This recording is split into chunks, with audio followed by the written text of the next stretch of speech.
नमस्कार. आपण बघितलं असेल गेली 4 दिवसापासून पिंपरी चिंचवड शहरामध्ये मुसळधार पाऊस झाला आहे. त्यासाठी चिंचवडगाव असेल, भोसरी असेल, तळवडे असेल अशा अनेक प्रभागामध्ये पाणी मोठ्या प्रमाणात साचलं होतं. नागरिकांच्या घरामध्ये पाणी गेलं, अक्षरशः वाहने देखील बुडाली. अशातच वाल्ले प्रभाग क्रमांक 17मध्ये दगडोबा चौक या ठिकाणी देखील मोठ्या प्रमाणात पाणी साचा होत असतो.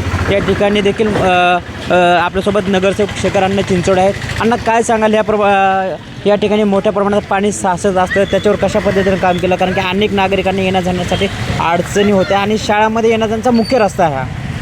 खरं तर आपण पाहतो की जून महिना पाऊस पडलाच नाही आणि आतुरतेने लोक पावसाची वाट पाहत होते. आणि गेल्या 2 दिवसामध्ये चिंचवडमध्ये इतका पाऊस पडला की पुणे जिल्ह्यामध्ये सगळ्यात जास्तीचा पाऊस हा चिंचवडमध्ये पडला आणि त्यामुळे चिंचवडमधील प्रभाग 17मधील जनजीवन विस्कळीत झालं आणि नदीला पूर आला आणि जागोजागी पाणी साठलं होतं. त्याच भागामध्ये जे सकल भाग आहे या भागाचा, याच्यामध्ये दगडोबा चौकामध्ये जवळजवळ कमरेइतकं पाणी साचलं होतं. बलवणीचा जो पलीकडचा भाग आहे त्या भागामध्ये काही घरांमध्ये पाणी गेलं होतं. इतकं पाणी म्हणजे ड्रेनेजच्या लाईन, ट्रामॉटर लाईन भरून वाहत होत्या, त्यामुळं खूप हाल लोकांचे झाले. अशा परिस्थितीमध्ये अनेक नगरसेवक सत्ताधारीचे असतील, काही विरोधी पक्षातले असतील, काही घरामध्येच बसून फक्त घरातून नियंत्रण करतात, कार्यकर्त्याला फोन बोलतात. पण आम्ही बघतो की तुम्ही स्वतः रस्त्यावर फिरलो होता. आज देखील या ठिकाणी JCB उभा आहे, तुम्ही देखील पावसामध्ये आहे, तुमचे कार्यकर्ते देखील फिरताना दिसून येतात. तर एवढी ऊर्जा कशी, नागरिकाप्रती प्रेम म्हणावं की हा जिव्हाळा? खरं तर समाजसेवेची आवड ही लहानपणापासून उपजतच कुटुंबामध्ये होती आणि ती माझ्यामध्ये आली. आणि हा जो भाग आहे जिथं माझं इथं लहानपण गेलं, त्या भागाबद्दल मला नेहमीच आत्मीयता राहिलेली. आणि त्या भागामध्ये खूप अडचणी आहेत, त्या सगळ्या अडचणी सोडवण्याचं काम या ठिकाणी वेळोवेळी मी केलेले आहे. आणि त्या माध्यमातून समाजसेवा करता मी ह्या राजकारणामध्ये आलो. आणि त्यामुळे ह्या भागाची ज्या समस्या असतील त्यामध्ये आपण पाहतो की आता या भागामध्ये ट्रामॉटर लाईन नाही आहेत, ड्रेनेजच्या लाईन नाही आहेत. DP रस्ता जो आपण पाहतो हा जो स्पाईन रोडपासून तर गुरुमय शाळेपर्यंत 24 मीटरचा DP रोड हा पण आता हातामध्ये घेतला आणि 2 महिन्यामध्ये याचं काम चालू होईल.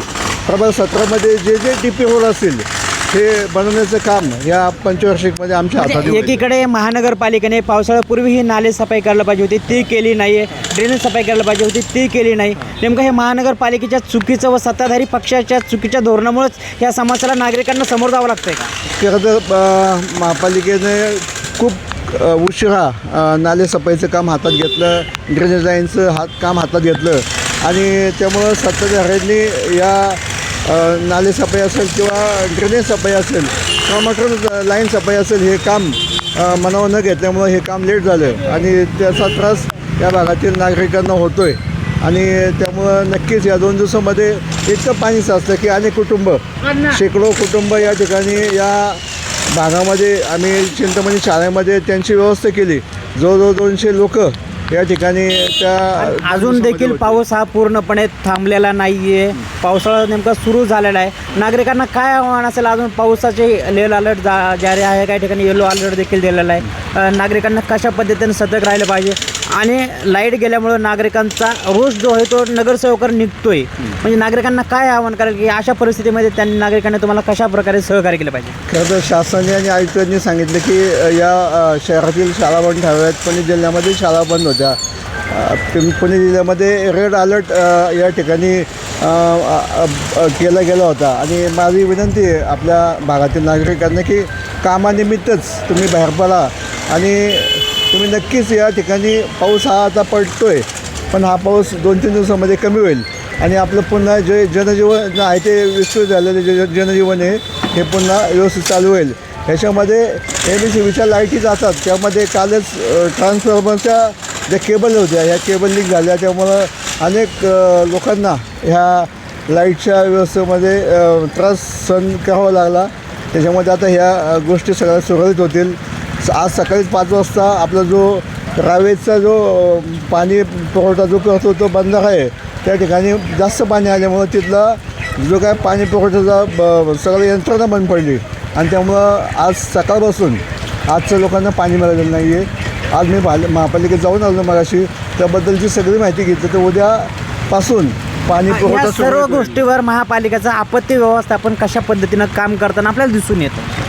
खरं तर आपत्ती व्यवस्थापन त्यांच्या पद्धतीने त्यांचं काम चालू आहे, पण 2 दिवसामध्ये इतका पाऊस झाला की त्याच्या गोष्टीचीच आपण कल्पना केली नसेल.